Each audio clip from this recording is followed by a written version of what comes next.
you see detectives in movies, they show you the map. They don't show them cutting out the pieces that go into the map. Well, because that's the difference between a detective movie and a stalker movie. Hello, I am wondering what's up with the Mavis Beacon hotline. Is Mavis Beacon still alive? Is Mavis Beacon a real person? She's like one of the first consumer-facing AI assistants. She predates Siri, Alexa, Cortana, and all of these servile fembots. You remember that computer program that we used to learn in like elementary on that big ass computer? Yeah. So what they do to her?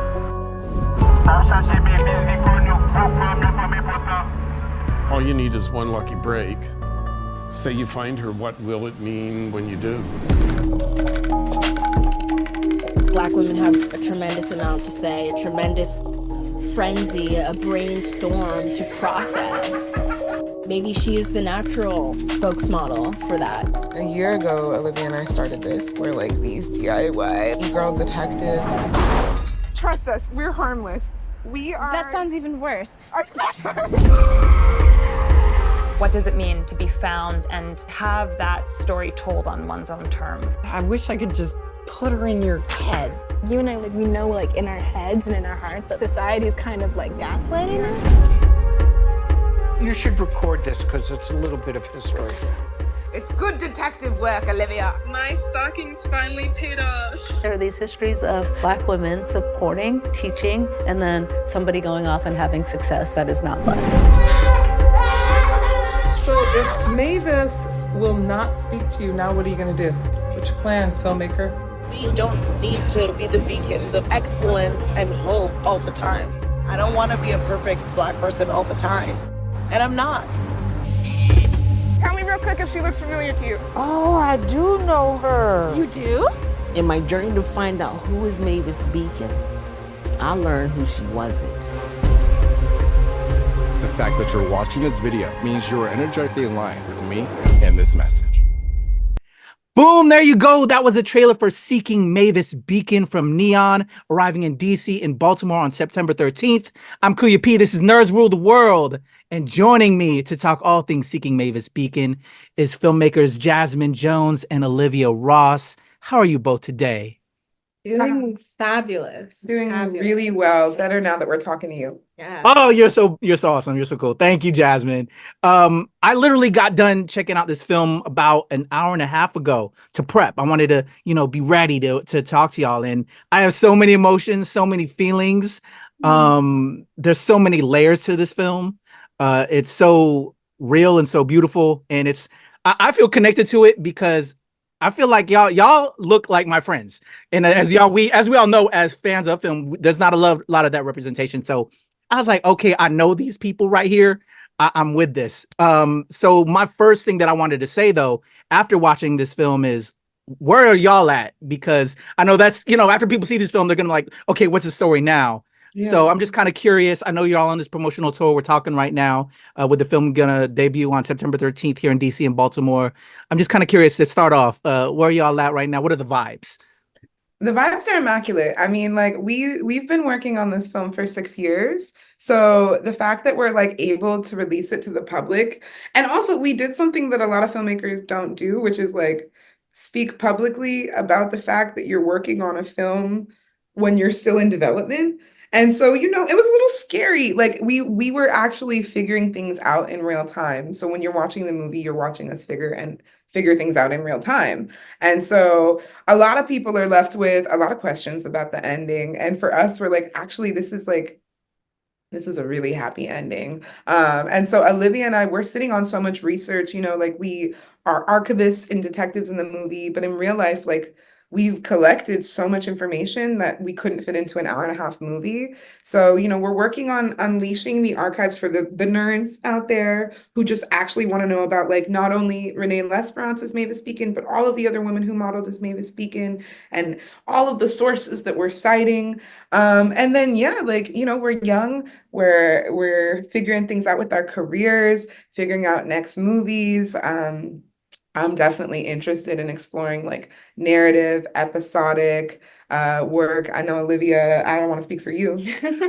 I'm definitely like in like a in between of just like memory art, whether Mhm. it's like imagined memory, real memory. Yeah.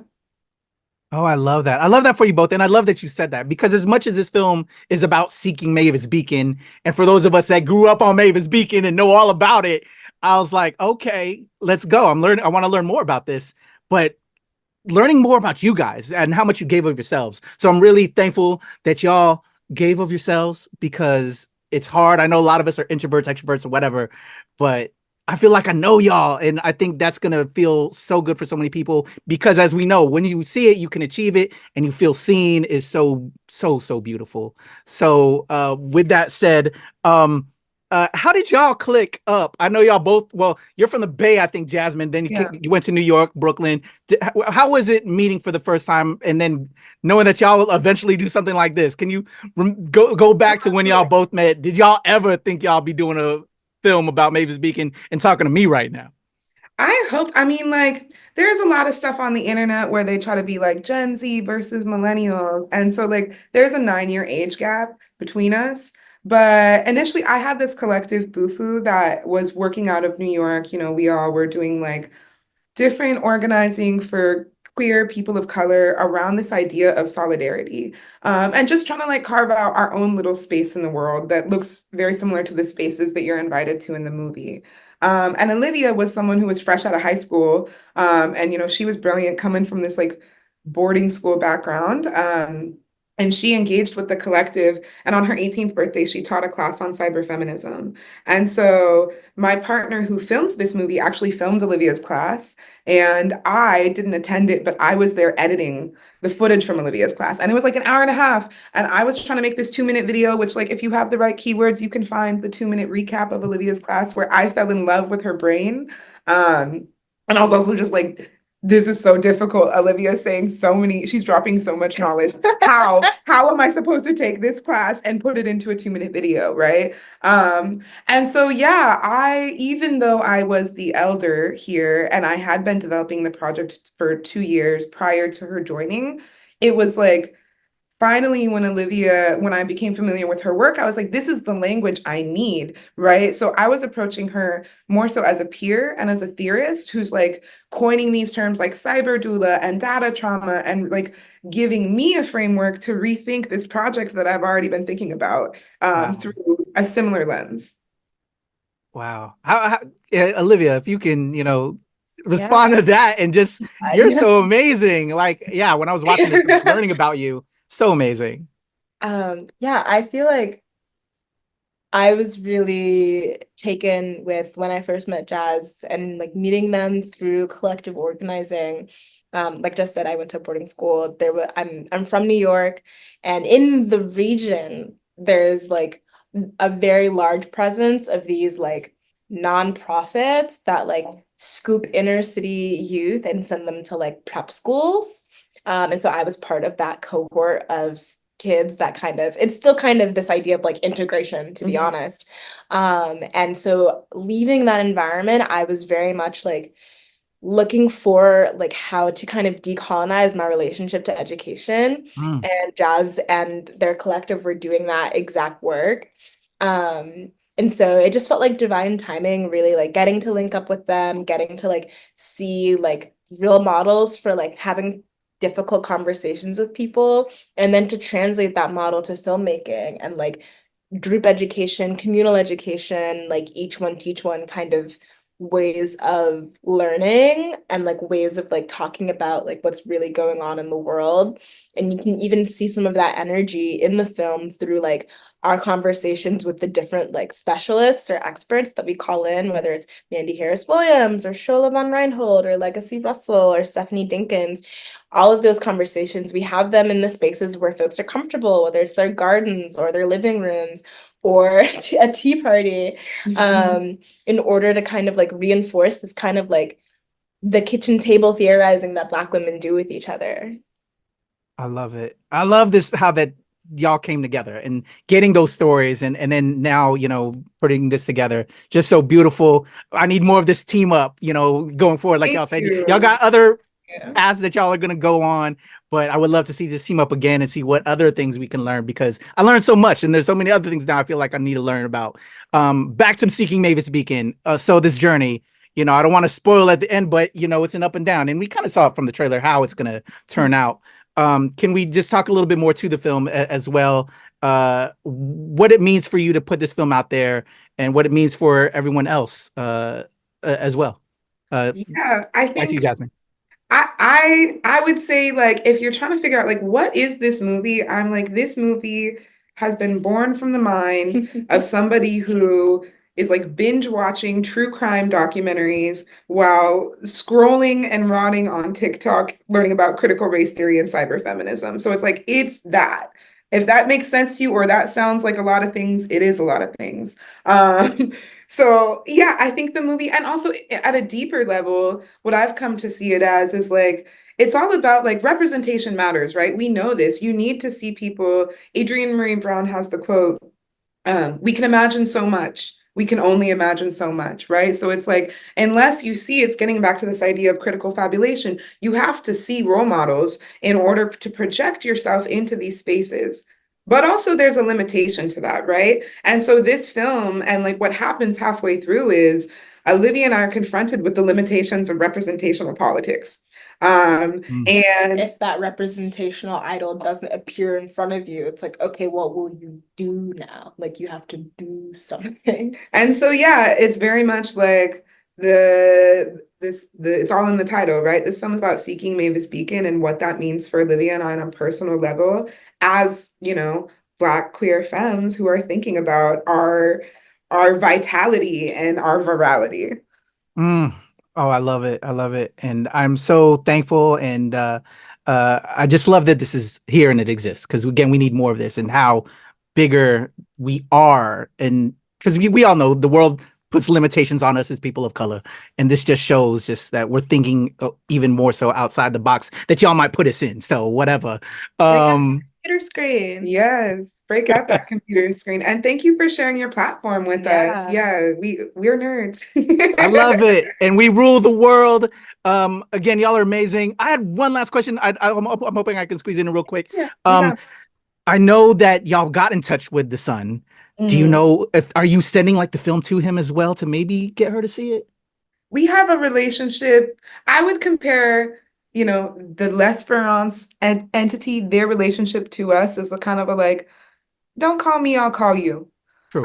What you see in the movie is very reflective of where we stand. And they're aware of the project. They knew from the moment we got into Sundance, we stay in touch as much as we can. But also, it's like, the themes in the film, I think we're still trying to respect their privacy, not do too much, not share too much, So yeah. And Renee's son is also like the model son, model Caribbean son. His lips are sealed. So I feel like he's not speaking on his mama without her permission. We spent so much time talking about Renee in the film, and you can see I have loose lips sink ships, so it's like I can only say so much, but what I can say is that we had conversations that go far beyond what you can see in an hour-and-a-half movie, and I sleep okay at night, and I also send endless love to them, and they know how to contact us. The door, we're never gonna close the door. The door is always open. Cool. I just want that for you. I just want it for you because of everything.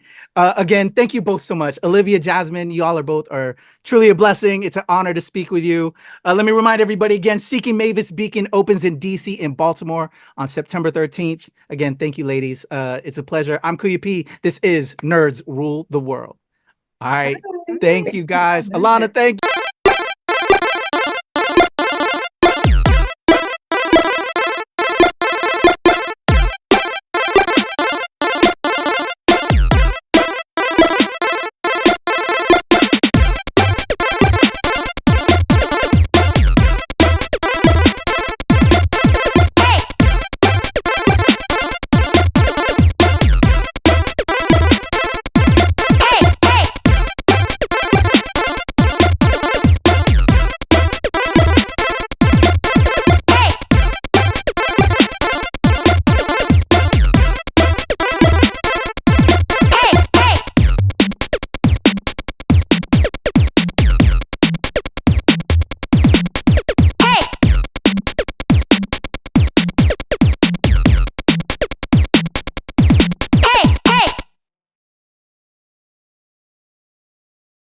Okay, I'm recording.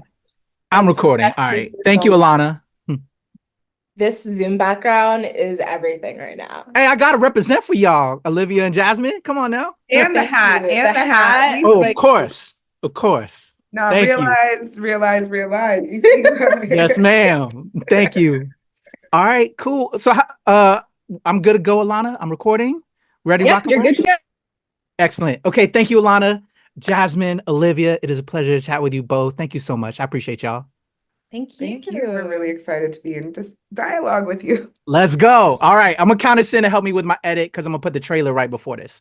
Okay. All right, we're good. Okay, here we go. In a 1, 2, 3.